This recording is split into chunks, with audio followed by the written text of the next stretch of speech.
na hora de nossa morte. Amém. Estamos reunidos, estaremos sempre reunidos, em nome do Pai, do Filho e do Espírito Santo. Amém. Amém. Luciano, é com você daqui a pouco. Muito bem, então, Vavá, obrigado.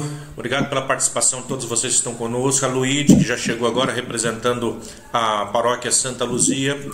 Padre Clemilson ficou de participar também, não sei se ele vai conseguir por conta dos compromissos. Então, só para deixar claro para vocês que estão chegando agora, aqueles que estão participando pela primeira vez, esse é o segundo encontro, portanto, de um total de 4 encontros formativos que nós pretendemos estar fazendo dentro do nosso regional, no que se refere ao Vicariato da Caridade. Já digo a vocês, cuidado com o que vocês falam, tá? Brincadeira, é porque nós estamos gravando a reunião, tá? Dessa vez eu consegui aqui uma forma de poder estar gravando, assim a gente vai colocar depois para que os demais possam também estar assistindo aquilo que eles estão perdendo. É importante que essas formações possam chegar no maior número de pessoas possíveis. Tá? O seu Manuel também não pôde estar presente no nosso último encontro, onde nós falamos sobre a função, quais são as funções do Vicariato da Caridade. E dentre as funções, foi falado então no nosso primeiro encontro de que, seguindo a proposta do Vicariato da Caridade diocesano, nós temos que estar apresentando uma série de formações sobre a doutrina social da Igreja a partir do papado de Francisco. Com relação a isso, portanto, um primeiro documento que nós vamos estar apresentando, que será hoje, é a Fratelli Tutti. É claro, nós não vamos exaurir, não é o nosso intuito exaurir tudo aquilo que a Fratelli Tutti nos traz. Mas o que nós queremos passar realmente é que existe uma doutrina social da Igreja. Quando nós falamos de caridade, nós não podemos esquecer disso. A caridade, a pastoral da caridade, seja o Vicentinos, ou seja qualquer outra pastoral de cunho social dentro da nossa igreja, ela se encontra, portanto, dentro desse âmbito, onde o Papa Francisco vai trabalhar também dentro da Fratelli Tutti, um dos documentos do ano passado, esse documento, né? E que ainda é novo. Entretanto,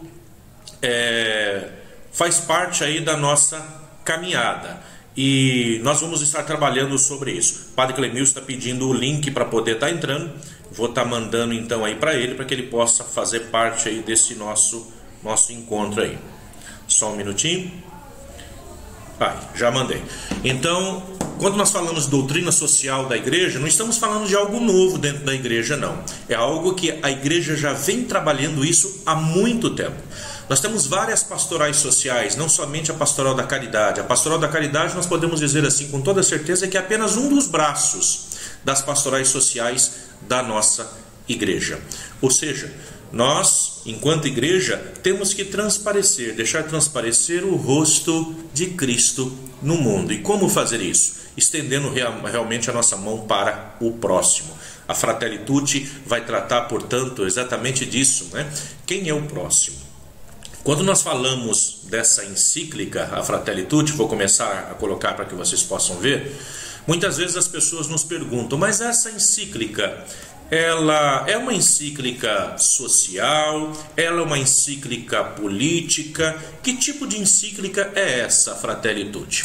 E nós podemos dizer com toda certeza que ela é uma encíclica que é social, mas ela também tem um cunho político. Mas um cunho político não no esquema de política partidária, no qual muitas vezes nós conhecemos, mas um cunho daquele tipo de política que é o que nasce, o modo de ser política, ou seja, é estar sempre a serviço do outro, estar em função do outro, para ajudar o outro.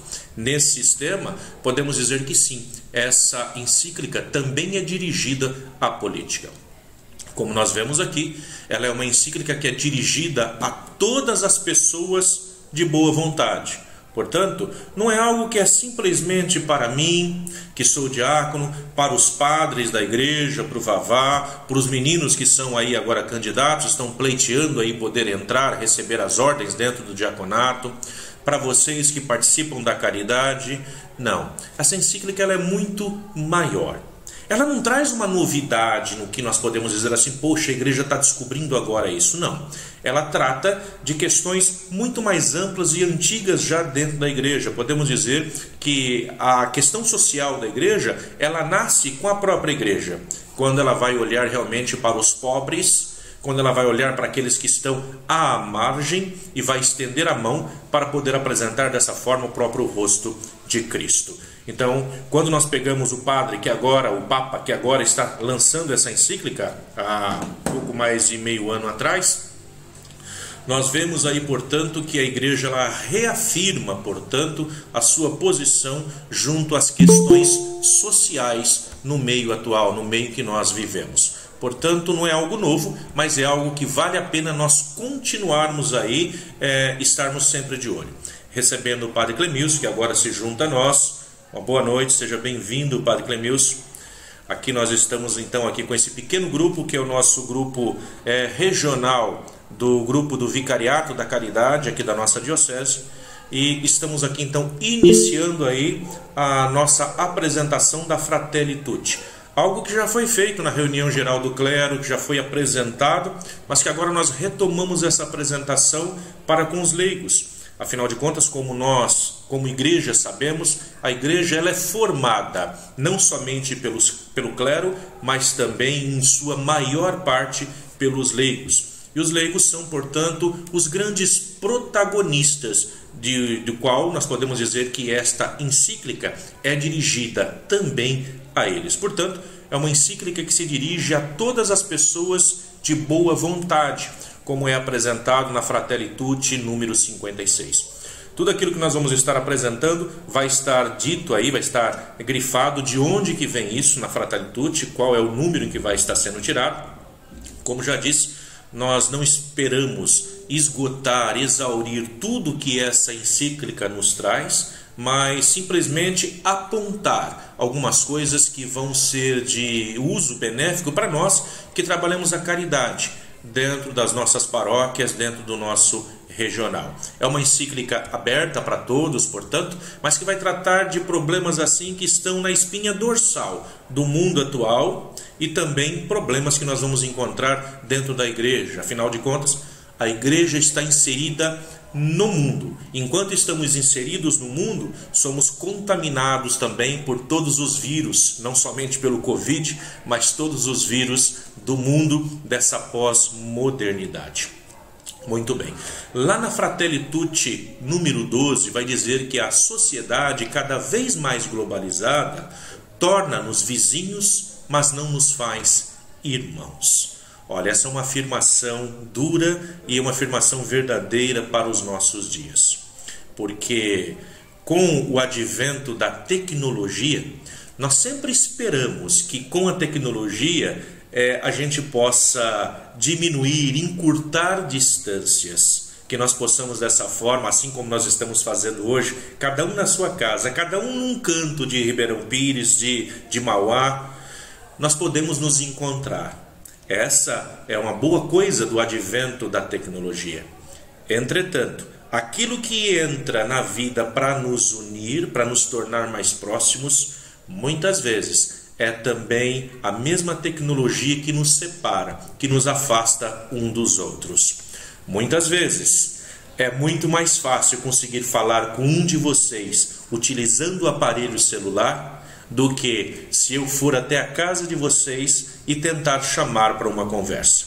Quantas vezes nós não nos encontramos numa repartição pública, numa secretaria paroquial, e nós estamos ali tentando ser atendidos, enquanto que a secretária não consegue largar o telefone porque está falando com outras pessoas que ali estão ligando para ela. E aquele que está ali na frente, muitas vezes não consegue ter esse diálogo. Vejam só, é a tecnologia. A tecnologia ela vem para nos unir, para tornar as distâncias mais curtas. Só que ao mesmo tempo acaba nos atrapalhando. Não são poucas as famílias que se reunindo dentro das suas casas, por conta da tecnologia, um está assistindo a televisão na sala e os outros estão cada um no seu quarto. Ou mesmo estando todos na sala, cada um está no seu aparelho de celular. Ou seja, estamos próximos, mas ao mesmo tempo estamos separados. É como se estivéssemos a milhas de distância. Não conhecemos o outro, não conversamos com o outro, não escutamos o outro. A Fratelli Tutti vem, portanto, tocar nesses assuntos que são assuntos pertinentes à nossa modernidade, à nossa pós-modernidade, a esses tempos atuais. Lá no número 15, ela vai dizer que a melhor maneira de dominar e avançar sem entraves é semear o desânimo e despertar uma desconfiança constante, mesmo disfarçada por detrás da defesa de alguns valores. Aqui ele está falando exatamente sobre a questão do mundo em que nós vivemos. Nós vivemos num mundo globalizado, vivemos num mundo comercializado, onde tudo e todos foram e estão sendo transformados em produtos, em coisas. Estamos vivendo, portanto, uma época da coisificação do ser humano. Quando o ser humano ele deixa de ser uma pessoa, ele é um número. Ele é alguém que tem poder de compra. Uma vez que ele não tem o poder de compra, ele vive à margem, é colocado de lado. A sociedade atual, uma sociedade consumista, portanto, é muito mais fácil colocar na cabeça dessas pessoas, semear o desânimo e despertar neles uma discórdia, disfarçada aí de defesa dos valores, e dessa forma manter a família, porque é o primeiro a ser atacado são as famílias, manter a família dividida. Isso nós vemos já há anos acontecendo, não somente no Brasil, mas no mundo, onde se planta que um garoto, uma garota, assim que alcança sua maioridade, ele deve morar fora. Isso vem passando dentro das nossas propagandas, isso vem sendo passado dentro das nossas novelas e televisão, de uma forma muito tranquila, onde nós, telespectadores, vamos sendo influenciados, mesmo que não percebamos sobre isso. É como aquelas mensagens subliminares que são passadas a cada um de nós. E nós acabamos aderindo a isso. E com o passar do tempo, nós vemos que nossos filhos já começam a perder essa noção de família e querem viver sozinhos. Ou muitas vezes, marido e mulher, que por conta também de tantas propagandas que são colocadas na nossa cabeça, começam a achar que é muito normal ter um outro caso, ter uma outra família fora. E dessa forma, quem ganha são os meios de consumo, onde se você tem uma família unida, todos têm tudo o que é necessário dentro de uma única casa. Se eu divido a família, cada um vai ter que consumir uma vez mais tudo aquilo que tem dentro de uma casa para montar a sua própria casa. Portanto, numa sociedade consumista, o que vale é o que cada um consegue consumir. E dessa forma, nós vamos perdendo essa identificação, essa identidade de quem eu sou e de quem é o meu irmão. A encíclica, que traz como tema Fratelli Tutti, todos irmãos, todos somos irmãos. É exatamente essa questão de nós podermos olhar para o outro e já não enxergar mais o outro, mas enxergar o nós, como se não existisse mais o outro, mas sim nós, utilizarmos essa palavra, porque todos somos irmãos. É claro que existem medos ancestrais que foram superados pelo progresso tecnológico. Sabemos disso, tanta tecnologia que é criada para os dias de hoje e que nos ajudam com as doenças e com tantos outros problemas. Mas ainda souberam esconder-se e revigorar-se por detrás das novas tecnologias muitos desses medos, onde acabam nos afastando também de um convívio social, do convívio com os outros. É verdade que uma tragédia global, como tem acontecido agora com a pandemia, com a Covid-19, despertou por algum tempo a consciência de sermos uma comunidade mundial que viaja no mesmo barco. O grande problema, esses 3 pontos que é deixado aí para nós, exatamente para nós pensarmos, é que nós não estamos no mesmo barco, não. Nós estamos na mesma tempestade, mas cada um está usando barcos diferentes, onde muitos estão nos seus iates, nos seus transatlânticos, enquanto que os pobres continuam nos seus botes, nos seus barquinhos, nas suas jangadas. Isso, portanto, nesse momento, acaba nos mostrando, nos apresentando a grande diferença dentro das classes sociais que que aí estão à nossa cara e que agora não dá para varrer para debaixo do tapete. A gente consegue perceber isso. Ou seja, por que é que tem tanta gente insistindo em estar nas ruas, insistindo em trabalhar, mesmo sabendo que está correndo risco de vida para si e de contaminar toda a sua família? Porque essas pessoas não têm a chance, não têm uma ajuda, seja política, seja governamental, para que possam cumprir uma boa quarentena dentro de casa. Ou se corre o risco de adquirir e morrer de Covid, ou fica em casa e morre de fome. Então, a crise em que nós vivemos, portanto, esses tempos, ela vem somente nos abrir os olhos para um problema que já há muito vem assolando a nossa sociedade e a nossa igreja. A tempestade, ela desmascara a nossa vulnerabilidade. Nós somos vulneráveis, somos fracos, somos pequenos.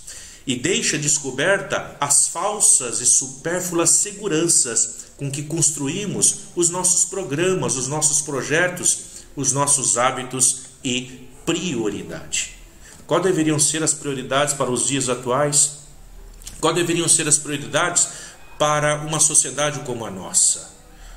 Estamos falando aí já há tanto tempo já com relação à própria vacina. Quem deveriam ser os grupos prioritários a estarem sendo vacinados, uma vez que nós não temos a vacina para todos?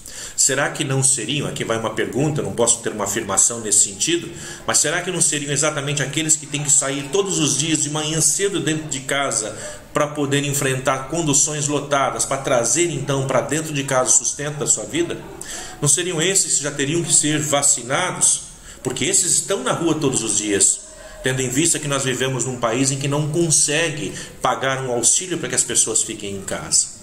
Então vejo, são coisas que nós devemos colocar em jogo, coisas que nós devemos conversar sobre isso, pensar sobre isso. Quais são as prioridades hoje dentro da igreja, dentro das famílias? Nós vemos que muitas vezes a prioridade hoje é a compra, é o consumismo, esquecendo, portanto, aí da própria pessoa humana. A Fratelli Tutti, no número 35, vai dizer assim: Oxalá não existisse os outros, mas apenas um nós. Esse é o grande sonho de Deus, que não exista o outro, mas sim todos nós, porque estamos nessa mesma dificuldade, nessa mesma caminhada da vida. Ou seja, todos somos nós. O próprio Evangelho vai nos dizer quem é o outro. Não importa quem é o outro, se nós pegamos a grande passagem do samaritano, do bom samaritano, que vai nos apresentar aquele que está caído à beira do caminho, e que aqueles que deveriam estender as mãos não estendem, pensando somente no eu.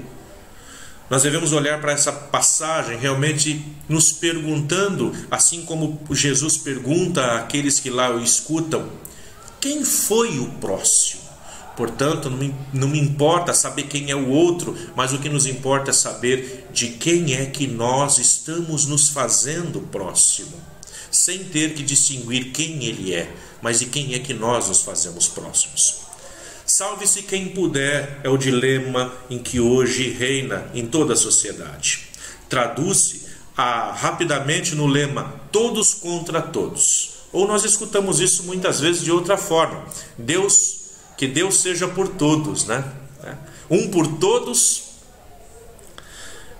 Quando nós dizemos assim, cada um por si e Deus por todos, na verdade essa frase não existe.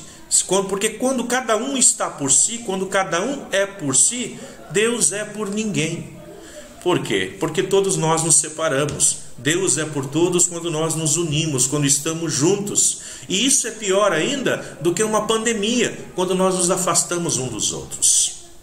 É muito fácil quando nós pegamos um trem durante a manhã para ir ao trabalho e notamos como cada pessoa está no seu mundo, nos celulares, na tela dos celulares, com seus fones de ouvido.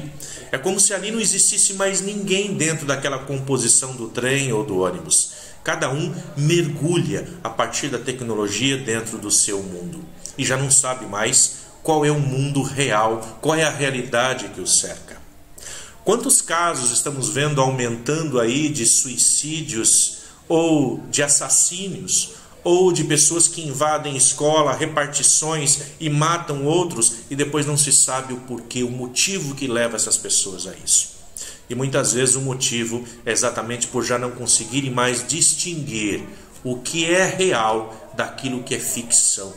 Quantas vidas eu tenho, depende do jogo em que eu estou jogando, mas no jogo da vida só existe uma única vida.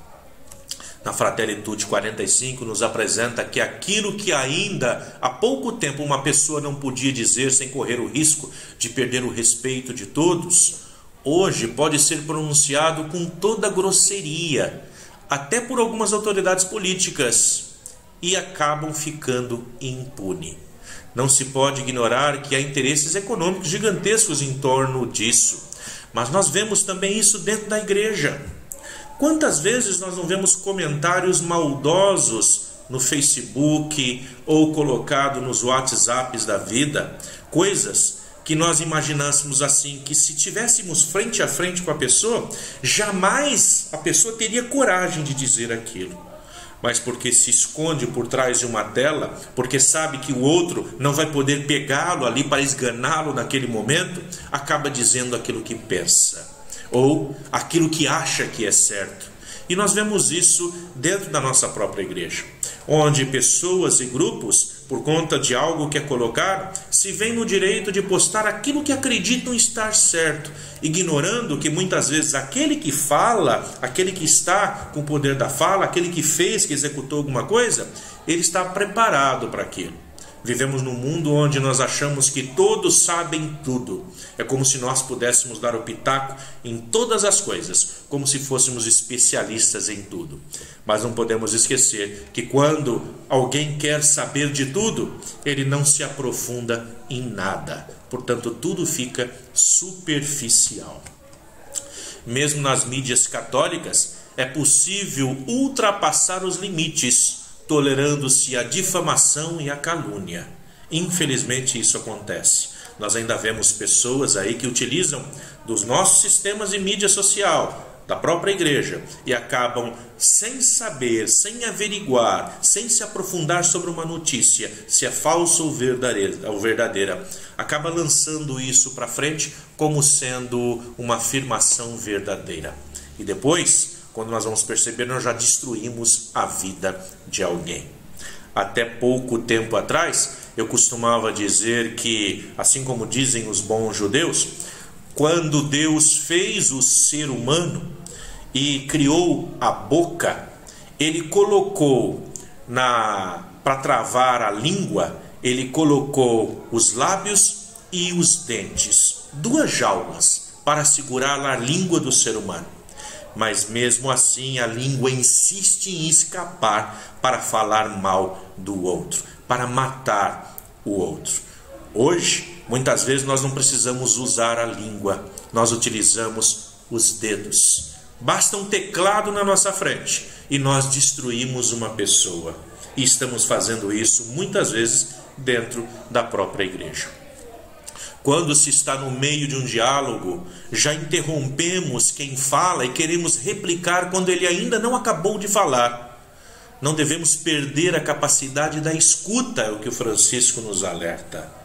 A grande parte do nosso povo, tudo o que quer é ser escutado. Mas num mundo barulhento como o nosso, muitas vezes nós esquecemos como é escutar. Basta uma pessoa nos dizer de manhã que está com dor de cabeça, que não dormiu à noite. Ao invés da gente escutar a reclamação, logo a gente começa a contar as nossas dores, as nossas reclamações, os nossos problemas. Porque sabemos, sim, é muito verdade isso. Qual é a dor que mais dói? A dor que mais dói é a minha, é a sua, é a dor de cada um. Mas isso não significa que nós devamos perder a capacidade de escutar ao outro. Muitas vezes é tudo que nós temos para oferecer, é a escuta. Mas muitas vezes aquele que quer falar, tudo que ele quer é ser escutado. Então que possamos aí, como Francisco, nos coloca, irmos praticando essa escuta também no decorrer da nossa vida, da nossa vocação, dentro do nosso ministério, dentro do nosso legado de leigos e leigas. Como estamos todos muito concentrados nas nossas necessidades, voltados para o nosso próprio umbigo, vem alguém que está mal, e isso nos incomoda, nos perturba, porque não queremos perder tempo com os problemas alheios. Assim, muitas vezes as pessoas se tornam invisíveis. Nós tornamos as pessoas invisíveis. Não são poucas as vezes que nós saímos da igreja e que tem pessoas que estão caídas nos degraus da igreja, talvez não nas nossas aqui, mas quando vamos para as grandes catedrais, tendo como exemplo a própria catedral em Santo André, onde as pessoas estão ali pelos degraus, e nós às vezes pulamos por cima, como se fossem outros degraus que ali estivessem. Já não enxergamos. Nas ruas, multiplicam-se as pessoas vendendo balas, e nós não podemos ajudar a todos, mas muitas vezes nós também os tornamos invisíveis, porque não queremos saber do problema do outro. Esses, infelizmente, são sintomas de uma sociedade que está doente, que está enferma, pois ela procura construir-se de costas para o sofrimento dos outros. Não poder ajudar ao outro não significa que eu não deva também olhar para o sofrimento do outro. O sofrimento do outro tem que me fazer crescer também para ajudar aquele outro. Jamais me esqueço de uma cena em que eu, dirigindo meu carro junto com minha neta ainda pequena naquela época, ela olha para fora do carro e vê uma senhora puxando uma grande carroça desses catabagulho. E ela olha para mim e fala: vovô, não é cavalo que puxa carroça? E eu digo: sim, filha, é cavalo. Por que aquela mulher está puxando uma carroça? Então vejo, cenas como essa para nós já vão se tornando tão normais no dia a dia que nós já não nos incomodamos mais com isso. Achamos que tudo está certo. Por quê? Porque a vida é assim mesmo. O que a encíclica nos chama a atenção para olharmos para o sofrimento do outro. Hoje, há cada vez mais feridos nos nossos tempos, há cada vez mais pessoas necessitadas. Quantas pessoas não batem às portas das nossas igrejas atrás de uma cesta básica depois que começou essa pandemia? Se já existia isso antes, agora esse número se multiplica cada vez mais.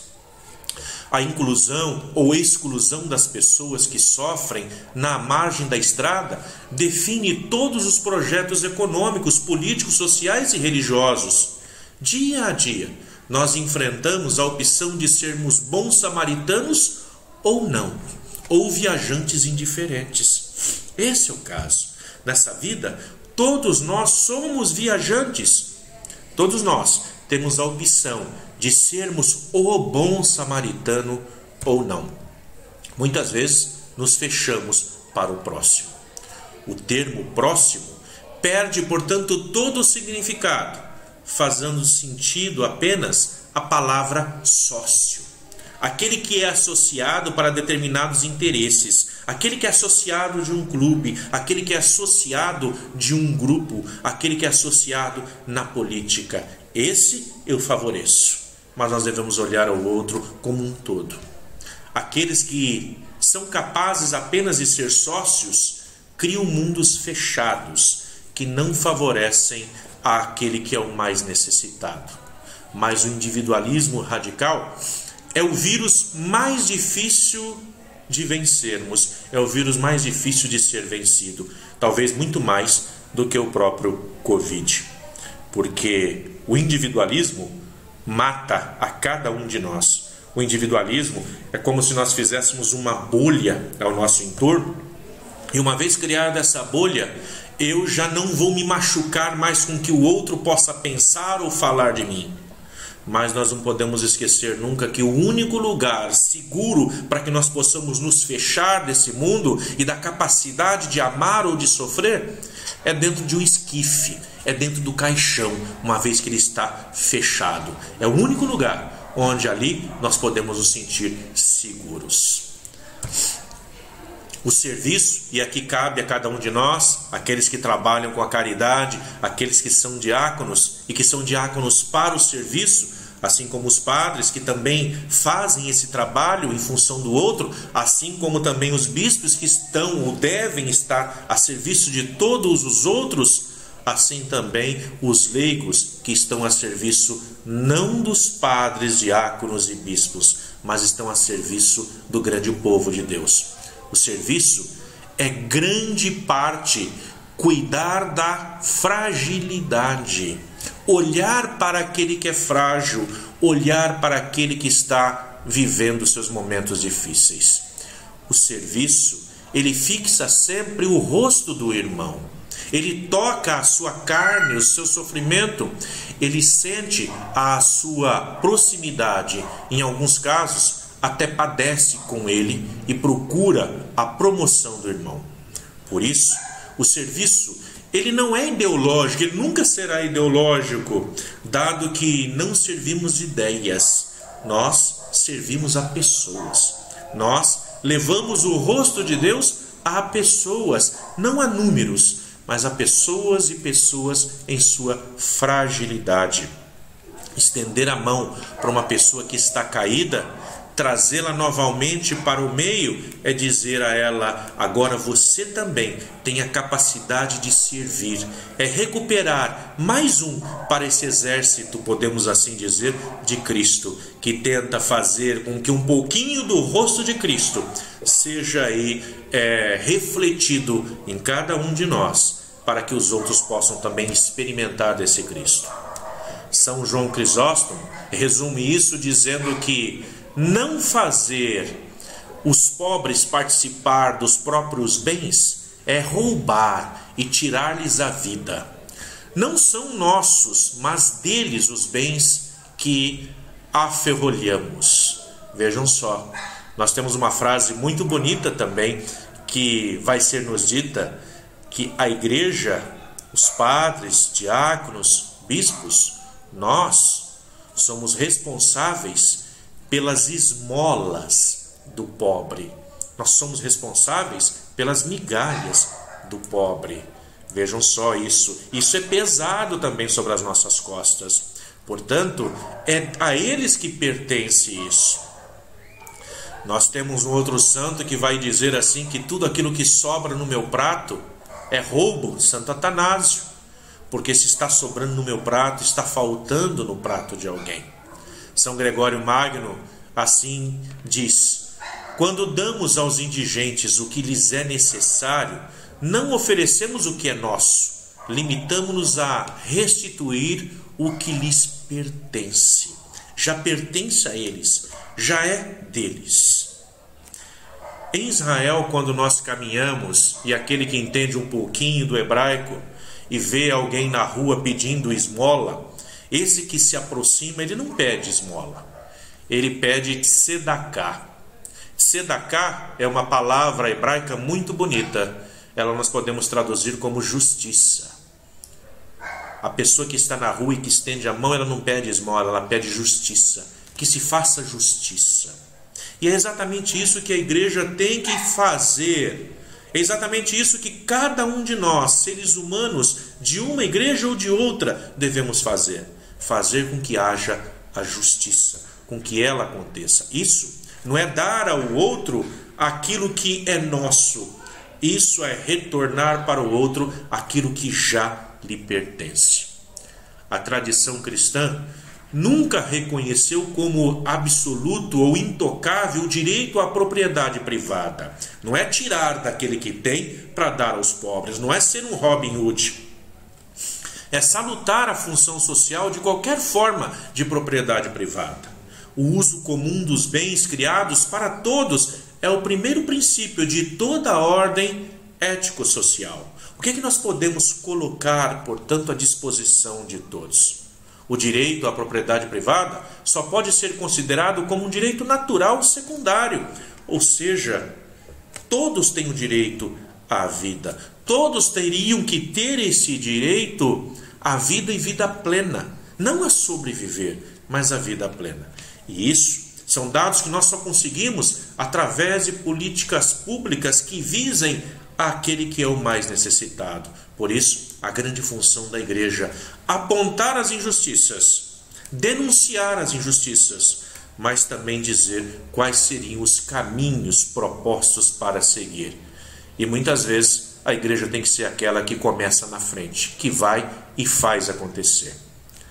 O próprio Papa, na Fratelli Tutti 134, vai dizer que precisamos nos comunicar, descobrir as riquezas de cada um, valorizar aquilo que nos une e olhar as diferenças como possibilidades de crescimento no respeito por todos. Tornar-se necessário um diálogo paciente e confiante. É através do diálogo. Nós vivemos numa sociedade onde, quando nós olhamos o diferente, nós queremos que ele se torne igual a nós. Mas é exatamente no diferente que nós crescemos. É exatamente olhando e trabalhando com aquele que é diferente que nós vamos aprendendo do outro. No judaísmo nós dizemos que sempre que nós encontramos dois judeus discutindo, nós temos pelo menos 3 diferentes opiniões. E é exatamente isso, porque da discussão entre dois surge uma terceira possibilidade, um terceiro viés. E é exatamente isso que nos falta na sociedade atual. Podermos escutar o outro, sem perder aquilo que eu sou, sem perder aquilo que eu tenho, sem perder a minha identidade, mas ainda assim fazendo com que o outro e com que eu também cresça. Muito bem, estamos aí no nosso tempo limite, não vou avançar mais do que aquilo que já havia sido proposto. Abro, portanto, aqui agora para que vocês possam completar, fazer perguntas. Não que eu queira responder as perguntas, o que eu possa assim fazer, mas que nós possamos pelo menos aí colocar numa pequena discussão para que a gente continue num próximo encontro.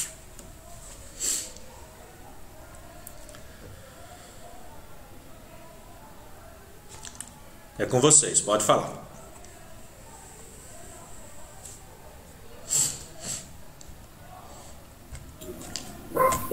Benção, Clemilson. Só abra o microfone. Quem for falar, lembra de abrir o microfone. Deus abençoe, Vavá. Deus abençoe. Agradecer esses 40 minutos de formação, porque também quando eu dava informação para os ministros lá na São Sebastião, eu falava da Fratelli Tutti e falei para ele, se possível, eles comprassem também essa encíclica, que é muito boa mesmo, né? Eu já tinha estudado ela é muito boa. E na formação que o diácono Luciano pôs, acho que pouco tempo, mas de muita profundidade.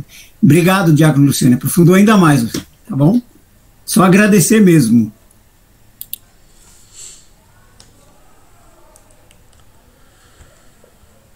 Muito bem, então, pessoal. Essa é a proposta do nosso vicariato. Não é criar coisas novas, mas a partir daquilo que nós já temos, colocarmos em comum tudo aquilo que são os trabalhos que nós já fazemos. No início desse nosso encontro já foi falado de alguns trabalhos que estão sendo feitos, já visando aí agora a próxima quinta-feira, dia 13, né, nós vamos ter Corpus Christi. E o trabalho que vai ser feito aí com os cobertores, os tapetes, para que depois a gente possa estar distribuindo isso aos pobres. Isso é olhar também para o pobre, isso é olhar para aquele que está à margem. Então a proposta não é que a gente sobrecarregue aqueles que são os membros das pastorais com mais um trabalho. A proposta é que a gente organize todos esses trabalhos que já fazemos num único direcionamento, onde vai se dar o nome, então já está se dando esse nome, do Vicariato da Caridade. Dessa forma, a gente pode trabalhar juntos dentro das paróquias que aqui estão no nosso regional e tornar um pouco mais leve o fardo de cada um. Então isso nos faz pensar assim, né, diácono Luciano? A necessidade do outro é a minha responsabilidade. É isso aí, Zé. Exatamente isso. Eu preciso do outro. Eu não sou ninguém sozinho. Embora Deus esteja dentro de mim e eu seja completo, ainda nesse meu jeito de ser completo, eu busco o outro.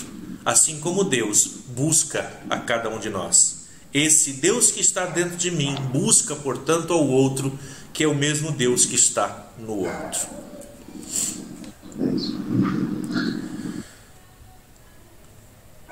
Muito bem. Se nós não temos mais nenhuma colocação para essa noite, o Padre Clemilson quer falar? Pode falar um pouquinho? Não, Luciano, é só para agradecer a oportunidade de participar com vocês dessa reflexão e reconhecer a alegria de ver o pessoal, né, que está interessado nesse tema, que não dá sucesso, não. Ninguém aplaude o trabalho que a gente faz, não. Mas a graça de Deus não vai deixar em vão esse sacrifício, essa dedicação e esse zelo por aqueles que são os escolhidos de Deus, né? Se a gente olha lá no Evangelho, a gente vai ver durante toda a vida Jesus cercado por pessoas assim, pessoas que vêm nos procurar buscando um auxílio, né? Não é fácil lidar com pessoas nessa situação.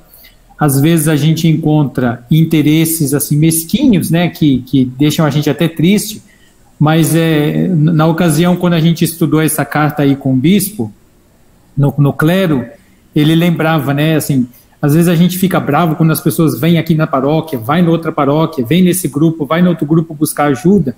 Às vezes a gente esquece o que está por trás da situação, da vida, da realidade em que essa pessoa está vivendo, e esquece também os anos e anos de história que marcou a vida de pessoas assim, né? Então, que a gente tenha esse gesto de saber acolher e saber entender esse tipo de situação, e que Deus nos dê a sabedoria de lidar com cada conflito que vai aparecendo no caminho. E a alegria de ver a Luíde, mesmo ela estando lá na Bahia. Deus abençoe. E a Ivanilza também, com quem a gente trabalhou tanto tempo lá na São Sebastião. Um grande abraço, Deus abençoe, tá, gente? Muito Amém. Bem, então, povo. Esse material que nós estamos fazendo, nós estamos gravando, vai ser disponibilizado depois. Eu peço a vocês, transmitam para o restante das pessoas que não podem estar participando, façam com que cheguem todos eles, para que dessa forma a gente faça esse trabalho bonito de evangelização, chegando mais longe. Sônia quer falar um pouquinho? Sônia, pode falar. Não, eu ia perguntar justamente isso, porque nós temos o grupo da Pastoral da Caridade, e isso daí é tão interessante. Seria, se eu posso passar também para o meu grupo. Pode, não só pode como deve, Sônia. Então, assim que nós terminarmos, eu vou fazer o carregamento dessa aula pelo YouTube. Assim que tiver carregado, eu partilho com vocês, para que vocês possam também estar partilhando com os outros. Tá? Muito bem. Só uma pergunta, Diácono. Pode falar, Zé. Lá no grupo da Escola Diaconal pode ser compartilhado também? Pode sim, pode ser colocado sim. Beleza, então, como nós prometemos, ficarmos aí com uns 40 minutos. Na minha gravação já está dando aqui 42 minutos, então estamos estourando o nosso tempo. Peço então ao Vavá que possa proceder com a nossa oração final, já agradecendo a cada um de vocês por essa participação. Agradecer a todos, né? E assim, vocês podem compartilhar essas informações sem problema nenhum. O que é bom a gente tem que sempre compartilhar, né? Não pode compartilhar a divisão, mas a união não tem problema nenhum. Então isso aí é bom, né? Que ajuda a diminuir também esse distanciamento. Nessa pandemia nós tivemos o distanciamento físico, mas também muita espiritualidade também nós nos perdemos. Então as formações servem para isso. Queria que vocês motivassem para os próximos encontros também, né? A nossa formação, e podem compartilhar à vontade, tá bom? Você vai render muitos frutos. Então eu vou dar a bênção final e agradecer a todos que estão aí, né? Muito obrigado. Aí nas próximas formações eu vou enviando para vocês as mensagens, e aqueles que estiverem disponíveis, por favor, né? Sempre estejam presentes. Pai nosso, que estais nos céus, santificado seja o vosso nome. Venha a nós o vosso reino. Seja feita a vossa vontade, assim na terra como no céu. O pão nosso de cada dia nos dai hoje. Perdoai as nossas ofensas, assim como nós perdoamos a quem nos tem ofendido.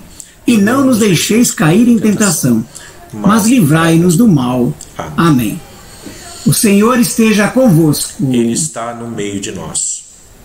Por intercessão de São Paulo Apóstolo, São Sebastião e Nossa Senhora, abençoe-vos Deus Todo-Poderoso, o Pai, Filho, Espírito Santo. Amém.